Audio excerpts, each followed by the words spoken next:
We have the great and the eternal, that which goes on for 1,000,000 years.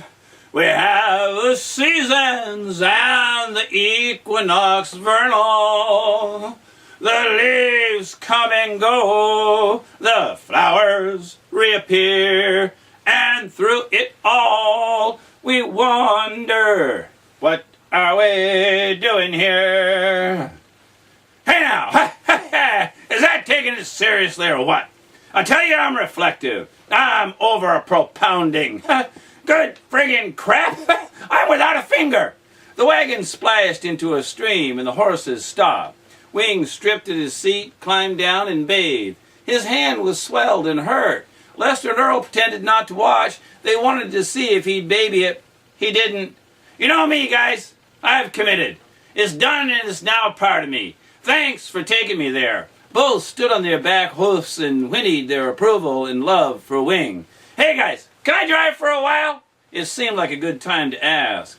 Wing finished washing up while assuring Lester and Earl that even though he may laugh and make jokes, he will live his prayer to the great good. These horses were such God freaks. Wing had rescued their pregnant half-ox of a mother from a vicious attack on the homestead of their owners. It was a live by the oldest words of Scripture you could find group, existing at a time when the corners of society were being rounded off.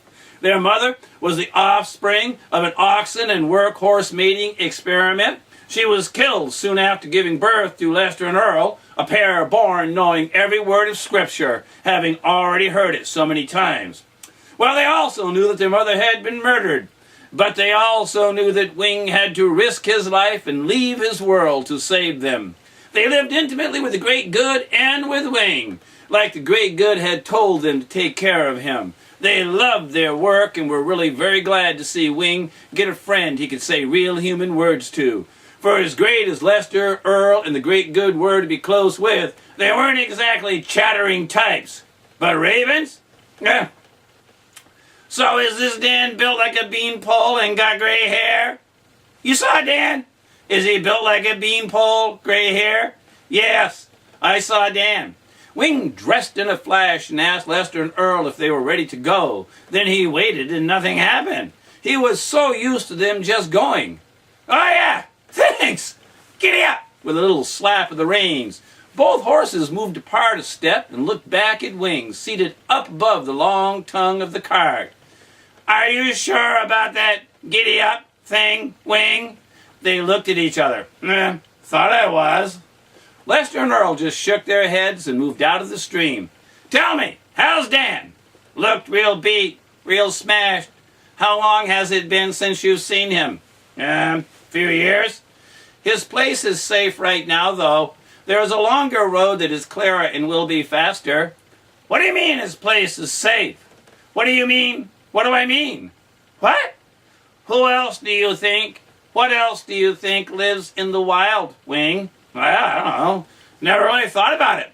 Well, let's just go to Dan's and have a talk with him. I think you've got some ears to dry. The world outside the settlement was never really the wild before just a little time ago. Now the wild is a freak circus. How long you been riding? Long time. Never been waylaid?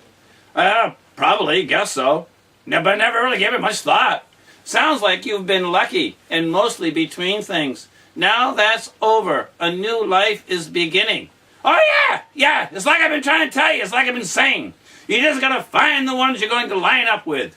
Raven opened his beak to speak, but Wing was already sure he knew what Raven meant and launched into, all these seasons and cycles long would hold all our minds if the small ones weren't just as strong. In an infinity of time, there's no more days than years, and through it all we wonder, what are we doing here? Well, it wasn't even close to what Raven was trying to explain about the dangers ahead, but they all liked the smooth, easy flow of what Wing was trying to sing and work out on the harmonica. Wing usually played the tune till he came up with more lyrics. This one held a note every 2 or 3 and at the end of each song set. It was a note they all liked. Wing tended to maul the instrument, and that was all right, but this audience liked the long, clear notes. Let me be the first to stand and say, I don't have a clue. And he did. All I know is how I feel when I lay next to you. Raven felt like he wanted to ask something. The horses looked back, nodding knowingly. Sheila. Something deep like cave and first fire moves in me. I come to know the first man to mount a horse and ride free. Yeah. Wing moved his pelvis in and out, kind of like he was riding a horse, then concluded, it's the minute 2 second cycles that mean the most to me. Yeah, Wing's arms were wide and his hips still moved back and forth as he held the note a moment and rode his wagon like the captain of a small sea vessel. Then after some more attempted harmonica, you boys must have noticed that the next breath must be drawn very quickly. The next meal eaten before too much time has passed. You can't stay awake too long before you're sleepy. Any one of them little heartbeats could be your last. And all those minutes I did pile by the ton. I never noticed them till old age they did become. A few hours of bad harmonica later, now I'm an old man with both feet right on the earth. The eternal moves through me, and I know what it is worth.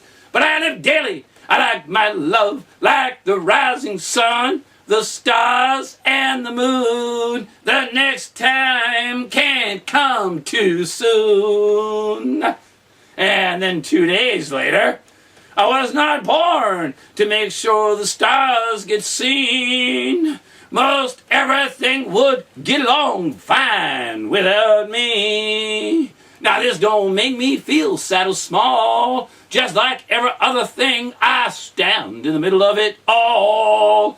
I have to let the dawn come by itself. And all the atoms and the ants, well, they go their own way. Me, I got a breath to take, a wag to make, a cart to tend, and then I'll feed my friends. I like the little things that quickly unwind. These are what's worth living for in this life of mine.